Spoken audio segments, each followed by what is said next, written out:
On a day when the Reds are still licking their wounds following a disastrous evening in Denmark, we'll hear directly from a collection of the club's passionate away support before diving into events in the night. We're also going to chat about VAR, look ahead to the arrival of Luton Town, and of course, answer your questions on the latest episode of the Strettycast.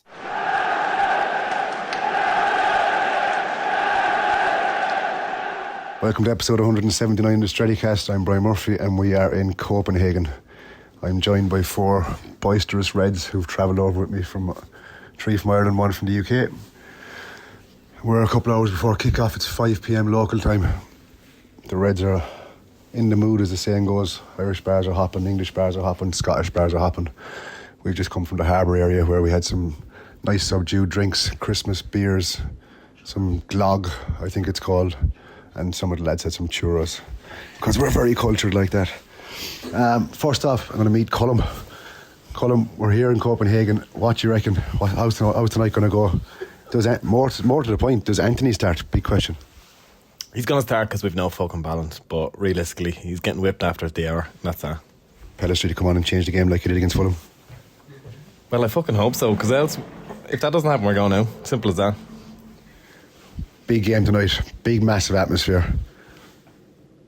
Are we going to shit the bags? As my man Tyg Brennan said in Munich, when the Copenhagen boys, their ultra section, the FC Copenhagen ultra section gets going, is the atmosphere going to be too big for a side that's looked like a very soft side so far this year? I'm not confident. It's going to be a tough game. That I usually do find with this team, that in the big atmospheres they do tend to crumble. Notably, you saw that in Sevilla last year. It's going to be a tough game. Look, they should win. They're a better side, obviously, but we haven't been firing all season, so I don't know. I could probably see it being a draw as a realistic result, but hopefully we get the job done. Draw not good enough for the Reds tonight. Draw sees us go out of Europe, does it not? Going to Galatasaray after this massive one, and then Munich at home, which is one we definitely wouldn't be fancied to get all 3 points in, I don't think. A couple of questions on personnel tonight. Does Raphael Varane come back into the side? Does Rashford start? Does Anthony start? Can we actually play a pass that might find Rasmus Højlund finally in front of goals? A young lad who's struggling for any support whatsoever. James, tell us what you reckon. How's it going to go? I think it really depends on the squad morale and how the players have picked themselves up after the Fulham result. Morale's been quite low lately. You've seen players aren't really gelling together that well, but you'd hope that a result like Fulham. But then again, we saw that with results against Brentford. You thought that maybe after last minute winners against Brentford that we'd kick on afterwards, and we didn't really see that in the performances. So I guess we're hopeful again that after the Fulham result there'll be a bit of chemistry between the players, and we'll go tonight. The players know what's at stake. The players worked hard last season to get into this position in the Champions League, and you'd hope that they'll put together a good performance. One thing that really struck home on Saturday at Fulham, Captain Fantastic Bruno, who hasn't been exactly Captain Fantastic all season so far, has been struggling for form. And when you're struggling for form as captain, it's hard to lead by example and pull the team along. But a last minute winner from Bruno, you can see how much it meant to him. Definitely, the boys are obviously behind him. You can see the celebrations at the end of the game. Mr. Milan, big one for Bruno. How's he going to do tonight? To be honest, Brian, I have no interest in being here. I'm only here for the credit. Brutal honesty from the man. Here to collect his credit, get out of Copenhagen and get home. I'm after bumping into a good mate of mine, Derek Riley from Dublin. Derek, when did you get over? This morning. Talk to me. What do you reckon to the game tonight? It's going to be tough. Mad atmosphere, but I think optimistic. I think we're going to beat them. I'm missing a few first team players. Henrik Larsson's young lad to come back and haunt us? No. Nah. No. It's the penalty and not going to do anything more. Confidence is low after that penalty miss. Big on Anna, last minute cracker. Come here, a shout out to our travelling buddy who's not with us today, Mr. Chester. You left Chester at home. Usually like seeing the two of you is like seeing Harry and Lloyd together. No Chester with us? No Chester, couldn't get the time off work. You committed to the job. That's our Chester, committed to the job. Committed to the job. Come here, you balloted Newcastle today. We're talking off topic, but first ballot in 27 games. Yes, 0 out of 19 last year. First one this season. Fuck me, that's a horrific. I did call the club on Monday. You did ring the club on Monday? I rang the club on Monday. And you just I happened to ballot? absolute fucking stink. And you just happened to ballot today? Happened to ballot today. So this is the key, right, Reds? If you're listening to the podcast, the key is if you don't get in the ballot, ring the club, give out like fuck, and you will ballot the next game. So hold it out, and just a week before Liverpool ballot, give them a shout. Everyone's on the blower. 50,000 tickets in the away end. Very good to talk to you. We'll see you out again. Sound brilliant. Left the ground, absolutely fucking fuming. Did everything right. Started the game well, up against a big atmosphere, and all you can ask for is to start the game strong. Try and make a goal early, maybe two, and we done that. Got two, quite in the home end. Gives you the best chance you can against a hostile atmosphere, and in fairness, they're a good home crowd. Done everything right, and then we get fucking done by VAR, red card check. Absolutely no chance that's a red card. You can say what you want about Marcus Rashford, he's not a dirty player, there's no intent. He goes to protect the ball and he gets done. Changes the game and it fucks us over. Yet, we still stay strong. We get done, we get back into it, get a penalty. Their penalty was bollocks as well. And then Dallo falls asleep again at the back post. What's he thinking? And we collapse. And there we go, that's the end of it. European adventure, rightly shafted. Very difficult to take that one. It's a tough defeat. Thought we did really well. I thought we started so well. Really gave all you can ask for when you go to these grounds away. And in fairness to the away fans were bouncing. It was a great away end at the start. Really got behind the side. Coming off that 1-0 against Fulham. And all you can ask for is back it up. Back it up. Try and get behind them. And we did. We really did. But it just wasn't meant to be, unfortunately. I can't understand these VAR checks. That's a soft fucking red card. In any man's book, that's a soft red card. No way Rashford tries to do anything there. Gets done. We'll analyse it tomorrow when we do the proper post-match pod, but is what it is. Good night. That was, of course, the voice of Brian Murphy and some of the world's greatest away supporters before and after Wednesday's Champions League clash in Copenhagen. Now, on a night where Rasmus Højlund returned to haunt his boyhood club in emphatic fashion, Erik ten Hag's Reds endured an all too familiar collapse. For many, that opening 42 minutes was about as comfortable an away day that any supporter could have wished for. And then, following yet another controversial VAR intervention, we witnessed yet another capitulation. I understand that the officiating has more than a little to answer for Dale, given the Rashford red, the offside situation for the first goal, and even that little elbow on Højlund.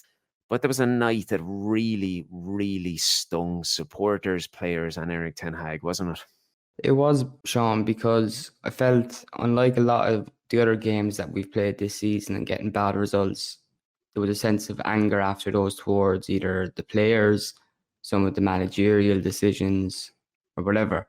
On Wednesday night against Copenhagen, I just felt afterwards that, looking at what I seen on the pitch, you mentioned how comfortable it was in the first half and how we played.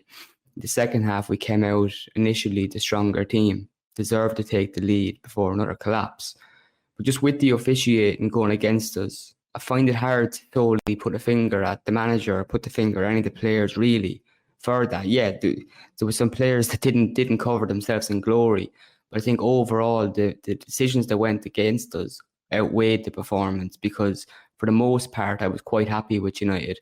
And when things weren't going away, I felt that there was a bit of fight about United, which I felt in other games wasn't the case. So there was definitely things in that game, although it didn't go our way, that I can see that there were little positives, but still many concerns, I guess, too, in a sense of performance. I don't think there's anybody going to lie that there was positives. And reflection is obviously the most painful thing you can do in moments after defeat. But we saw Rasmus Højlund clearly proving to everybody that if you give him the ball, he's going to score. The boy's got a little bit more than something about him. He was actually, I think, rather unfortunate, Dale, not to get a hat-trick. He had an opportunity when we were 2-0 up when he was played through, and he showed some great strength, great acceleration and pace, and he just scuffed the ball ever so slightly. I think he puts that in the net, even with a red card. Very, very hard to see anybody coming back from 3 goals. It's something that myself, yourself and Brian speak about regularly, but kind of testament to the fact that it should be a wake-up call to his teammates that they need to give him the ball more, don't they? Yeah, I think due to the deficiencies of the players around them, or the lack of service even, Hyland's having to do a lot more work than I think he should be doing. I think if you think of proper United centre forwards, you don't want them coming too deep the whole time. You don't want them dragging too wide. You want them in around the box and feeding on opportunities. And I think Højlund can do that. But being young and being maybe a little bit impatient, he is dropping deep. And I don't blame him. At times, he's actually feeding on scraps in deep positions and making opportunities himself. And I'm really, really impressed by him.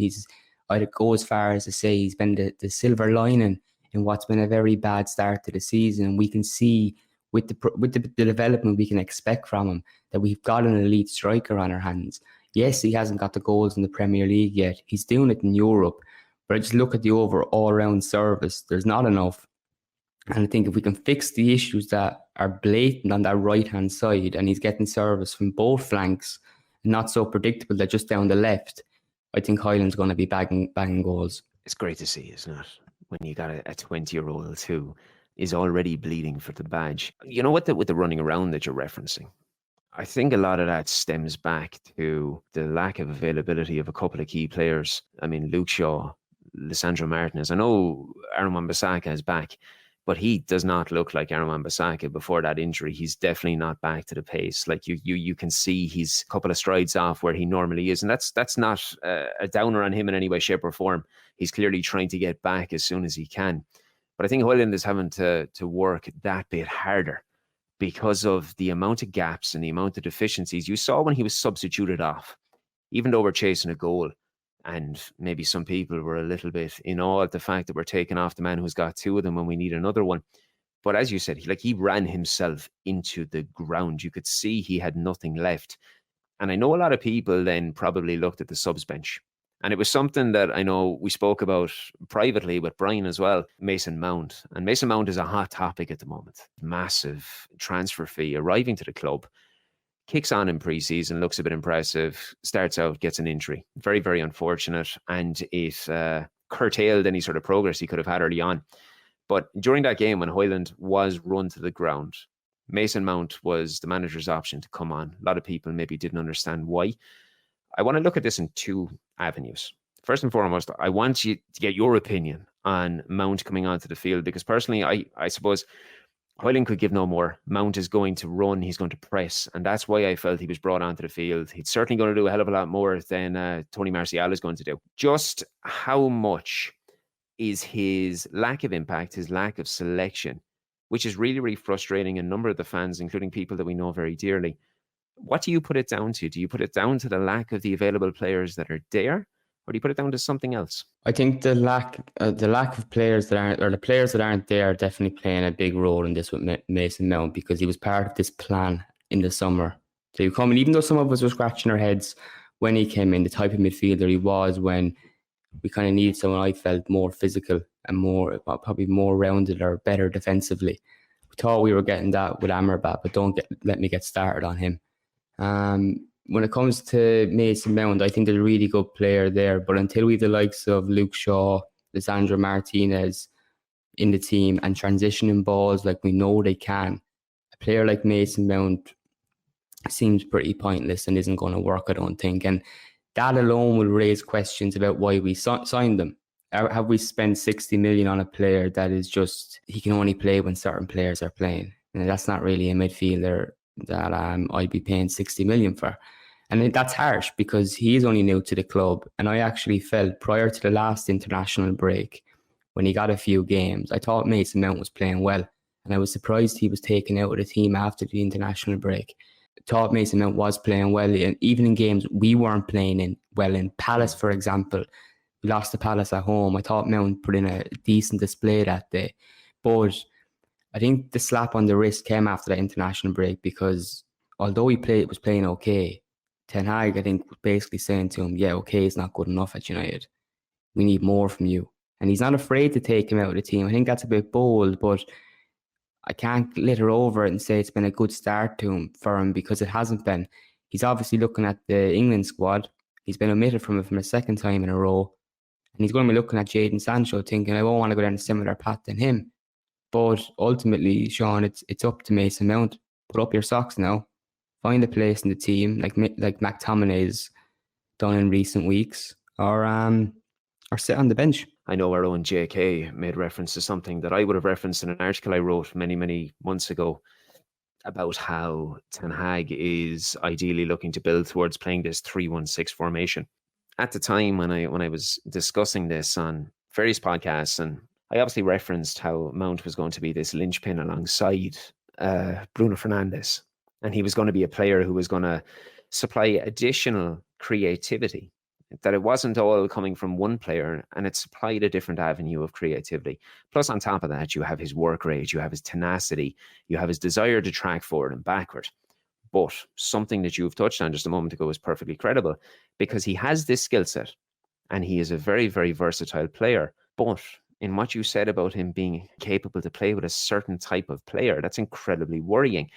And something JK said himself about not having Martinez, not having Shaw, not having a fit Raphael Varane, because Varane doesn't look himself either, not having Wan-Bissaka, I think that pays an awful lot of a picture as to why McTominay is getting the game time that he's getting. And I think that's a perfectly credible point. Now, McTominay has earned an opportunity based on his international pedigree and what he's doing for Scotland. But he is there, Dale, I think, to provide additional defensive cover when we've been going through so many different back pairings and we're encountering so many injuries. Do you think that that's playing a large part in what's happening with Mount? With McTominay, yeah, it is, because you look at the whole team this season, the whole squad, and you can pick out several players that are underperforming or aren't reaching the levels we can expect from them. Ten Hag is looking at his whole players, and if he can find one or two that are hitting better form, he's going to have to put them into the team. I think it's as simple as that. We all know McTominay shouldn't be starting for Manchester United. He is starting because of a number of injuries and problems with recruitment and whatnot. We're signing midfielders that we don't necessarily need or can't fit into the team. And Mount, you have to remember too, was coming in the summer almost as kind of the guy to replace Christian Eriksen, because Christian Eriksen was kicking on. Now, Christian Eriksen has found his way back into the team. And look at our list of midfielders that we have. Although it's clear as day that Eriksen is on his last legs, I have to go as far as to say he's the only midfield player we have that has a real football and brain.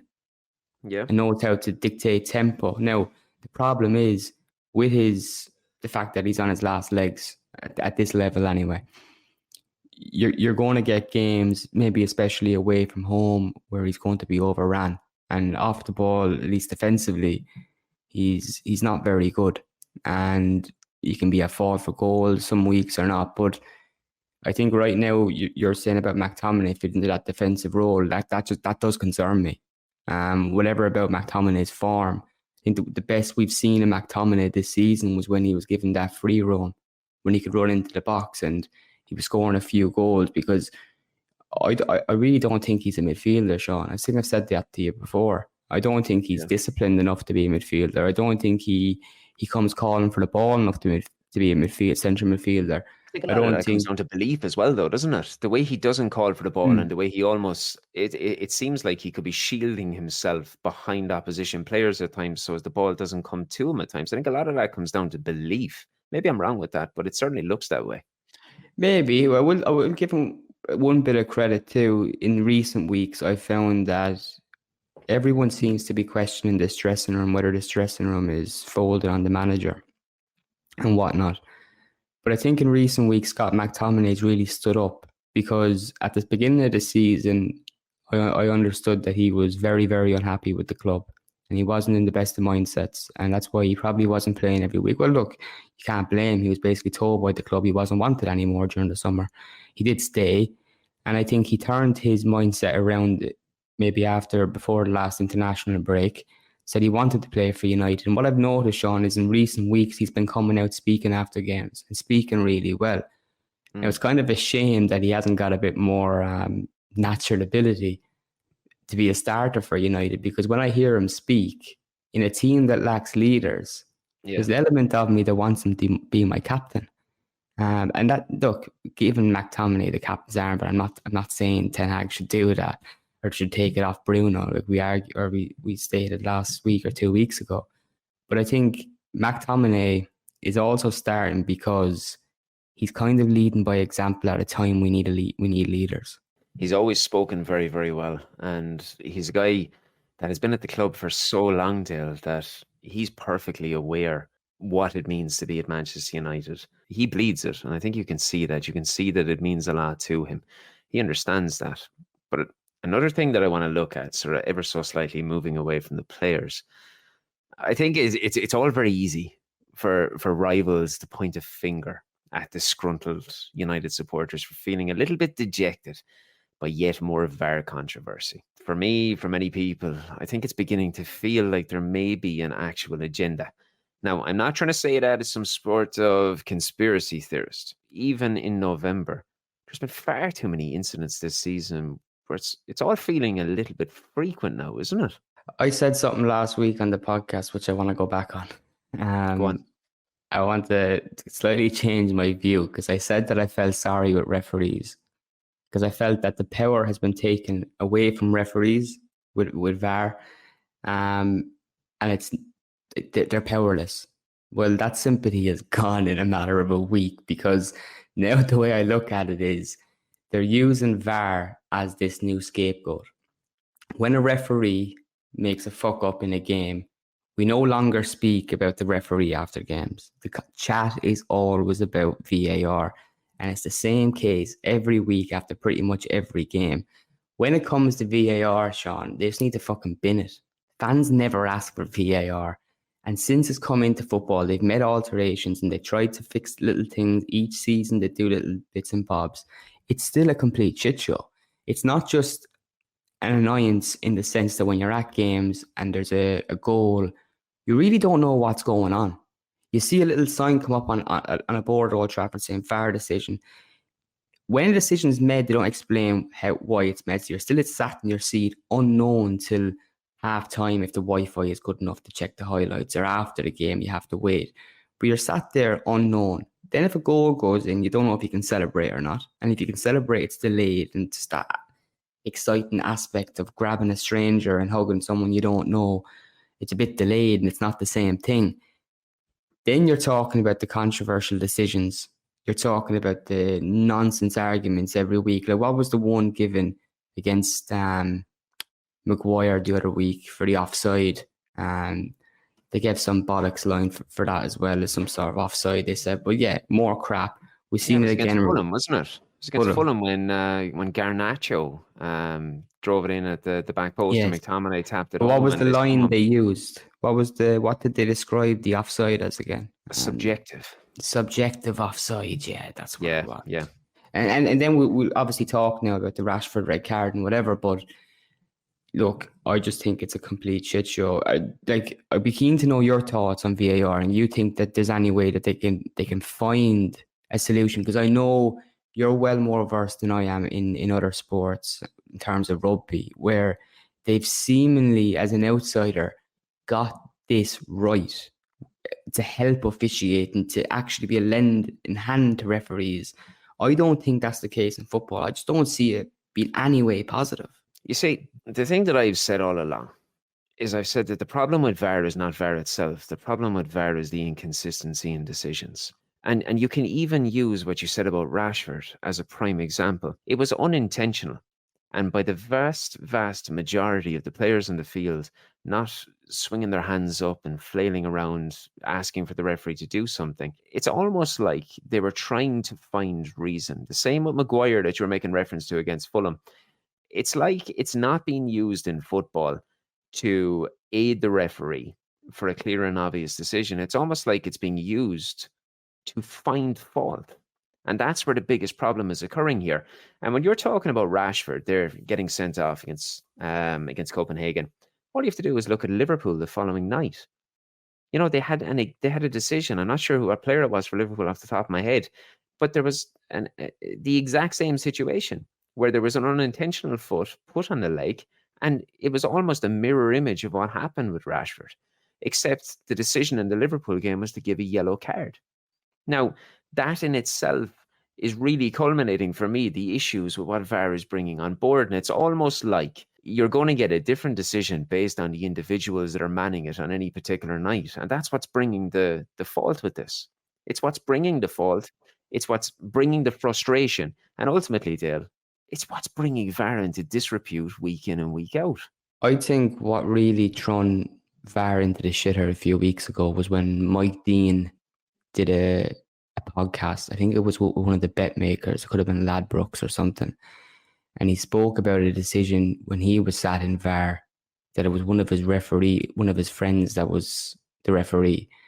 And correct. he made a boo-boo after making previous boo-boos. But Mike Dean didn't want to put his friend into the shit. So he blatantly made the wrong call. I think it was a Liverpool and Spurs game. I could be wrong. But there was lots of controversy around it. Now, I think when Mike Dean said that he admitted to doing that, he admitted that the whole VAR setup in the Premier League is totally corrupt because they're all pals. A few weeks ago, they were all in Saudi Arabia speaking with the Saudi Pro League, probably about potential contracts down the line. I don't know. But they were over there. They are crooked as they come. And I think Jamie Carragher, I know I said it last week, was spot on when he said, we can't bend over for these referees if they want to go off to Saudi Arabia. Send them off because they're not that good. How many years are we talking about substandard refereeing? I know people say, oh, they're the top in England. And down the pyramid, it's even worse. But if that's the case, there should be nothing stopping the Premier League from going to Italy, from going to Spain, and going to all these other countries and getting the top referees in. If it's the top league in the world, which they claim it to be, well, then it should have the top officials. Exactly. And I mean, in no way, shape, or form for one side, sitting here now without doing any sort of research on it, should I be able to pull up 3 incidents that just jumped to my head on this? Look at the Arsenal game. We have the decision where Gabriel manhandles Rasmus Højlund. Later on in the game, you have the decision where Garnacho's goal is ruled out. You have the point against Fulham that you just made reference to. Now, there was a clear indication of consistency. And I tweeted about it after the Fulham game, where I said I had previously stated the issue with VAR was inconsistency, as I've just said a minute ago. And I said that I was actually incorrect, that VAR is incredibly consistent at doing its best to make sure that Manchester United gets one done over on it. And I really, really do not feel like I'm wrong in saying that. It just feels like every decision that has any opportunity to be dissected, it is being dissected, and they're trying to find fault with every single decision. And it just feels like it's happening with Manchester United a little bit too frequent. It's consistently shit, is what it is. Yeah. But on the Rashford one, what really annoyed me, you look at it, he's not even looking at the player that's coming in that he's trying to shield off. There's zero intent. He doesn't exactly break his leg. And that does come into it, because if he breaks his leg, then none of us have an argument to say he shouldn't be sent off. So he didn't break his leg. Clearly, there's no intent. I think the biggest problem as well with VAR is that it's eliminated any common sense out of the game. And if you listen to the majority of people after the game on Wednesday night that have played the game at the highest of levels, they're all saying it's not a red card. I know Robbie Savage went on once saying that it was a red card, but I put emphasis on playing football at the highest level, and he didn't quite make it at the highest level. But be nice. But the zero intent, there is no common sense used in the game as a result. I just think it's a total disaster. And I'm not going on a long spiel where I'm going to start suggesting that the games should be replayed like a certain other club, because that's a bit over the top. But something does, Shaun, need to be done. And it's not going to be done mid-season, but it's inevitable too that every week we're having more mistakes and more focus put on VAR. I'd love to see at the end of the season where I just say, look, hands up, we were wrong. This is just a complete shit show.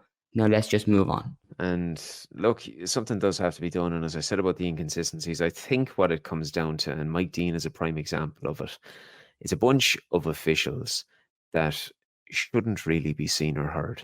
They're there to officiate a game. We shouldn't be hearing what they think. They just shouldn't be the focal point. But the problem is so many of them want to be the focal point. And VAR is just giving them another outlet to be able to do so. But we will certainly be hoping that VAR is not going to be taking front and centre in today's meeting with Luton. Currently sitting 17th with one win, following a rather impressive draw at Liverpool, and following our midweek disappointment, which we have continued to bleed over for the last 30 minutes. Nothing other than 3 points is going to do today. Sure, it's not. Not for us. Yeah, we have to win. We have to win. But the problem is I don't see where the wins are coming from. And that just sounds such like putting a Debbie Downer on it.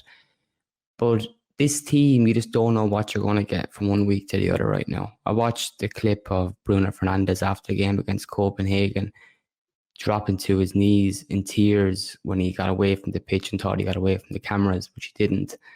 You're seeing there that some of these guys must be just broken. They're putting everything in every week, some of them. We're not getting the results because of others. They're not putting it in. And I just don't know what to expect against this Luton team. What I do know is Luton are going to come to Old Trafford. They're going to smell blood. They know we're not in good form. They got a good result against Liverpool last week, 1-1 draw, but they were unlucky not to hold on at the end and to get a win. So I would be a bit fearful. I'm fearful of every team at the moment in the Premier League, Shaun. I think Ten Hag is saying it's like a parrot. He's repeating it every week that every game in the Premier League is difficult. It is, but it's 10 times more difficult with the injuries that we've got and the way we're playing. I couldn't agree more. I still think we're going to win, though. We could come off the back of 4, 5, 6 straight defeats, and I'll still find a way to convince myself that we're going to win. I've been doing it for as long as I can remember, and I will continue to do it for as long as I can remember. I got children that I have to continue to brainwash, you must remember. With Luton, look, they were very, very impressive against Liverpool, particularly Ireland's own Ogbene, who is going from strength to strength on the wing, and credit to him. Not that it seems to be the most difficult task at top-tier Premier League football, but he ran Trent Alexander-Arnold inside and out, and he was the best player on the pitch by a mile that day. He deserved more than a point, and it was great to see a fella that's gone through the local League of Ireland ranks from Cork City to Limerick City, and he's gone on and he's gone through the hard graft and the lower leagues, and he's finally getting recognition, so it's fantastic to see. And when I look at him, and he's going to be occupying the left wing for Luton coming to Old Trafford.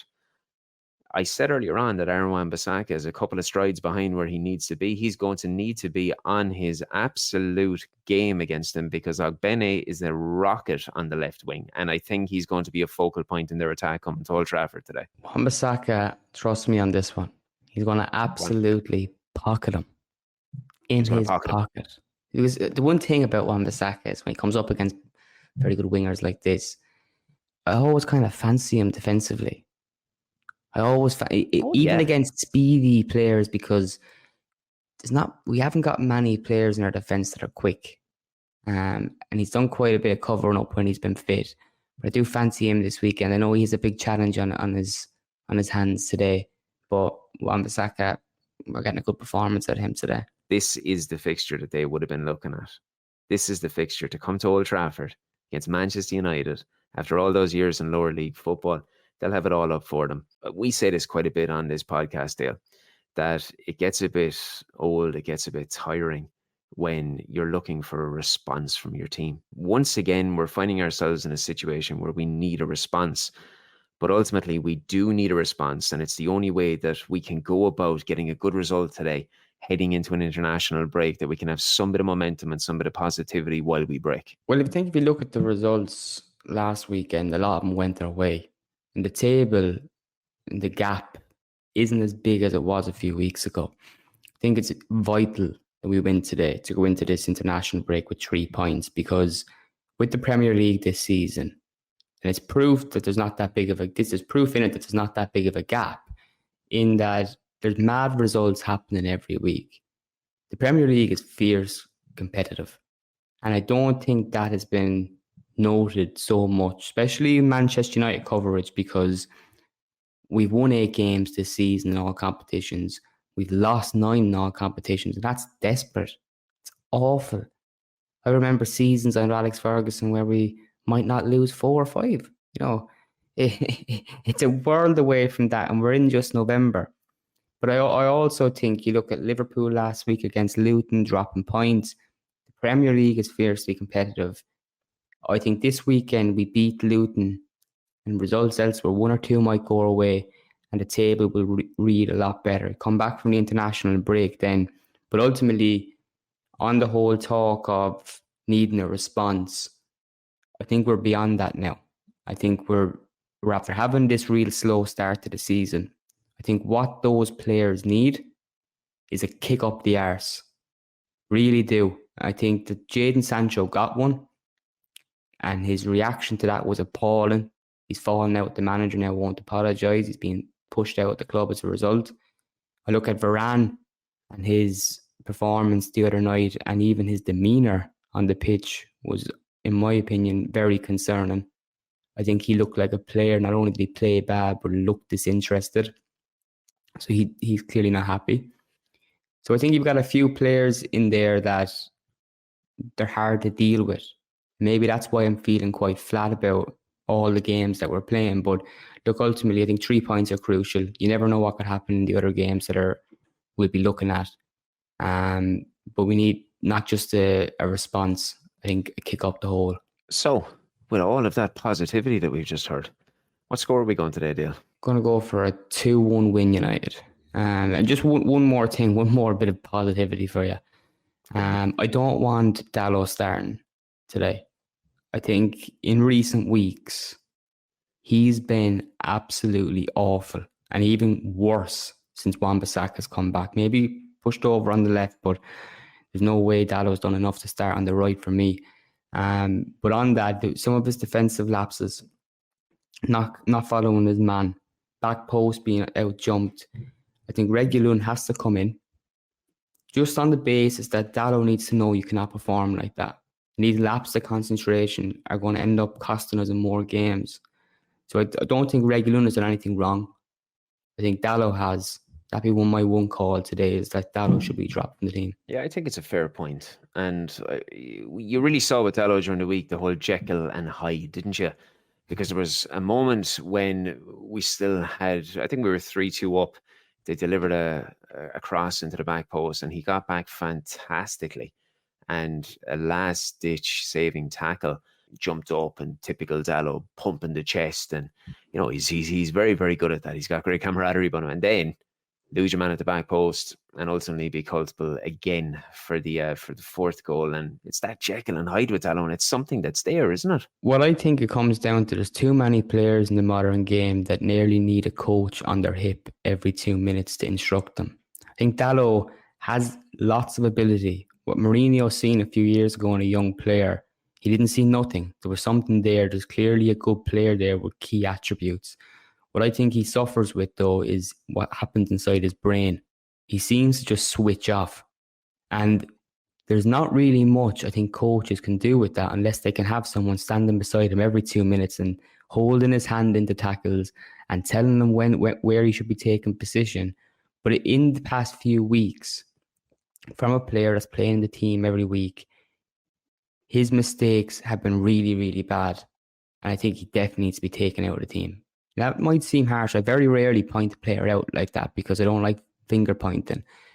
But I do think that I've seen enough that he's clearly not going to make it at United. And I wouldn't be surprised too that if Erik ten Hag, in this ideal world, if he had the transfer kitty that he desires next summer, if he went out and signed a new right back. Yeah, and I think an awful lot of people listening here and not listening, that they'd share that opinion. It's very much a symbol of the squad as a whole, as you said. You mentioned Jose Mourinho. Maybe it could have been one of those times when Jose was in the mind of Luke Shaw in the field during that infamous period, But anyway, look, I'll go for 2-1. I'll take 2-1. I'll take 1-0. We should be hoping for so much more at home against Luton, but we just need to get a win, get into the break of momentum, and that will be that. And at this moment, it's my favorite part. We're going to turn to questions of the listeners and the contributors across social media.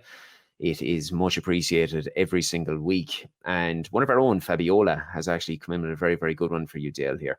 She's come in with a two-parter. And the first part is, should the manager be more vocal regarding the referee situation? There are other factors in our results overall, but Copenhagen specifically was decided by the referee. I think Ten Hag spoke out after the Copenhagen game for the first time, I think, this season, that I really felt that he spoke out about decisions of referees, that he wasn't happy. And up until that point, I've been praising him, and I quite admire how he's not a manager after a run of bad defeats is rushing out to the media and blaming decisions every week. He's not looking for excuses. He very rarely mentions the fact that we've so many injuries. And it's because he wants to take responsibility and because he wants his players to take responsibility. However, in response to your question, you do have a very valid point, because you look elsewhere, maybe the likes of Jurgen Klopp and managers elsewhere in the league that are coming out, throwing their ties out of the pram from week to week. But as a result, they're putting pressure on referees. And there's probably no harm in that. Alex Ferguson was renowned for doing that. But from what I've seen from Ten Hag, no, he seems more measured. I can't help but admire that someone's not making excuses after the results we've had, though. But yeah, maybe there would be no harm in speaking out a bit more, because, as you alluded to a while ago, Shaun, I don't think any team has been affected by decisions the way we have week in, week out this season. Yeah, I agree. And where do you think Ten Hag should be standing on this? Do you think he's right to be measured, or is it now time to kind of go out guns a-blazing and call a spade a spade? Well, this is what I was going to add on to what you just said. He's quite clearly a man who's under pressure. Any manager of Manchester United is under pressure from day one. If you lose a couple of games, you lose one or two games, the media spotlight is on you. And ultimately, results are key in this position, as they are in anyone, but particularly at a side in United that gets as much media publicity as they do. Like you touched upon the defeats this year. The last time United had this many defeats at this stage, they were relegated. And that's just a fact. So he's going to be under pressure, but he's also going to be frustrated, because you and I have discussed it here previously, just a few moments ago, about the VAR decisions this season. It frustrates me, it frustrates you, it frustrates the entire fan base enough that United supporters feel like there is a genuine agenda against us. So Ten Hag is in a position where he's seeing this week in, week out, and he has the ability to be able to speak to the officials after the game like we don't. So he's speaking to these officials. He's saying, like, what are you doing? He said, why is that happening? And he's hearing probably excuse after excuse. And then he's gone out, and like I made reference with Liverpool the following night, he's seen the exact same challenge, been given a yellow card. He's seen goals stand where goals are not standing for United. Can you imagine Jose Mourinho dealing with the amount of VAR decisions that are going against Manchester United when he was in charge? But I think back to what Fabiola was asking with my question, or question you posed to me, what should the manager be doing? Because you have to show Mourinho up here, and he's an extreme example. Because you're right, he would be going mental right now. But I don't think that would be good. Very weak manager, excuses every week. But at the other side, people are saying that we're still getting the bad decisions every week. I think the club need to support him here. I think the club need to come out, and there needs to be a department within the club that backs him and says, look, we can give you A, B, C, D, E. These are decisions that are going against us and not going against other football clubs. He shouldn't just be hung out here. He's already going to be hung out because of the performances that are happening, because of the results that are happening. Like, let's call a spade here. In the short term, he wasn't on the back post losing his man like Dalot was. Yeah. And Dalot will be criticised for it, but Ten Hag will be blamed for it. And when these things are happening, like Rashford getting sent off in the game, that's not Ten Hag's fault. But yet Ten Hag will be blamed for it. And when you're in a situation when you can provide ample evidence that there is decisions that are going against the club need to support him. You know, he's very measured. Ten Hag doesn't lose his top. Like you saw in the press conference ahead of this game against Luton, you know, he's asked, are you alarmed by Rashford's form?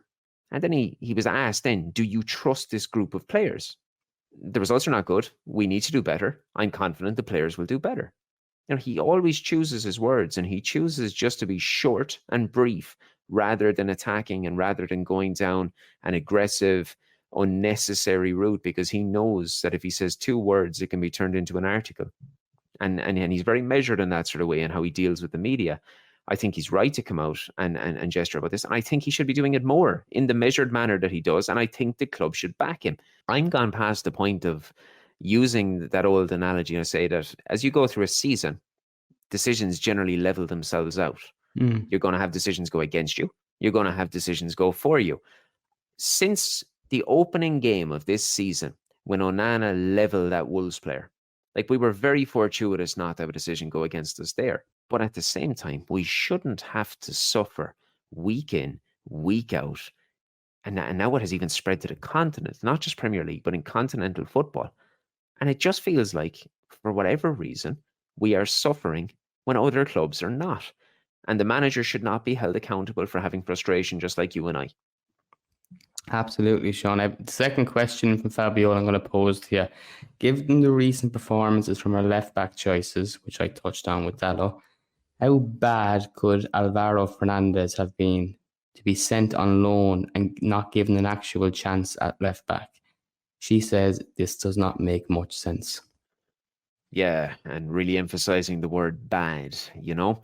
But you see, anybody who is a purveyor of the youth game and a purveyor of academy football will appreciate talented young players coming through.